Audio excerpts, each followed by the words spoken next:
5280 Sports Network on a Thursday, a morning minute for you. Nate Luddy, Sean Drotar, thanks for stopping by here, especially given the weather. Who knows, you might be trapped in your office right now with snow all around and you've just decided to stop by and say hi. We appreciate it. Hope your drive this morning was not too bad. Rockies get a weather postponement yesterday in Minneapolis, which means a doubleheader today, so perhaps even by the time you're watching this, German Marquez is already on the mound, and the first game of the doubleheader coming through after the win on a Tuesday, I should say.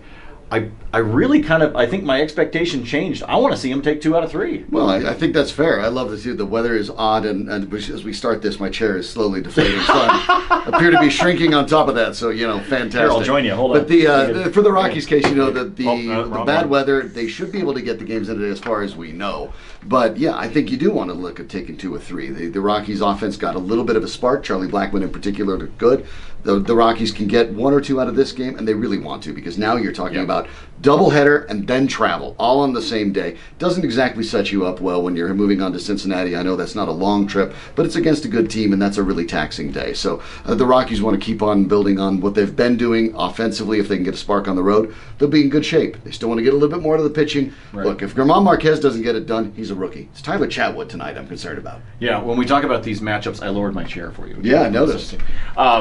We've got when we look at these games, let me ask you this, Sean, because you played baseball, and when you see the doubleheader like that and you're on the road, do you think that Bud Black wants to focus on taking the early one and punting the later one? Is there a strategy as to maybe which game you try to focus on more than the other? Well, I think it depends on the pitching matchup. I was never good enough to play in both games of a doubleheader. That was not that wasn't my thing. So I did look to maybe one of them like I could play in. I think what you do is you try to stack. When you believe you have an advantage in the pitching matchup, if you're going to stack one, that's what you're going to do. Okay. But I expect the Rockies had the travel day on Monday, but they had the day off. They also had the day off yesterday. You may see a day where this is possible that the starters might go for both of them because they are rested. There is an opportunity to do that. Maybe not the outfielders where there's a little more exertion, but Nolan Arenado, guys like Mark Reynolds, maybe Ian Desmond, maybe doing one day at first and the other game in the outfield. I think you'll see the starters probably go the majority of both games, but there are situations where they do switch and play backups.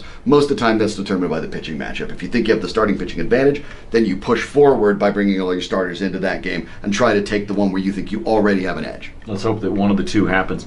Was it the hoodie that you're wearing? You went all Bill Belichick on us here a second ago. You said we're on. You said we're on to Cincinnati. On to Cincinnati, I can make it a little more frumpy. I can tear off the sleeves. Well, don't tear off the sleeves. Yeah. No, we don't need tickets to the gun show. It's a little early for that. There's none of those. Anyway. We're moving on to. I can do the rest of the night. We're on to Cincinnati. On to Cincinnati. If our chairs shrink any further, we're going to be on the first floor, so we better sign off here. We're back with you tomorrow morning, 7 a.m. Mile High Sports Radio, AM 1340, FM 1047. We look forward to spending a Friday with you. Try to tolerate the weather. Be nice to one another when you're out on the roads because these days are always bad, and we'll talk to you tomorrow. For now, for Sean, I'm Nate. We'll see you.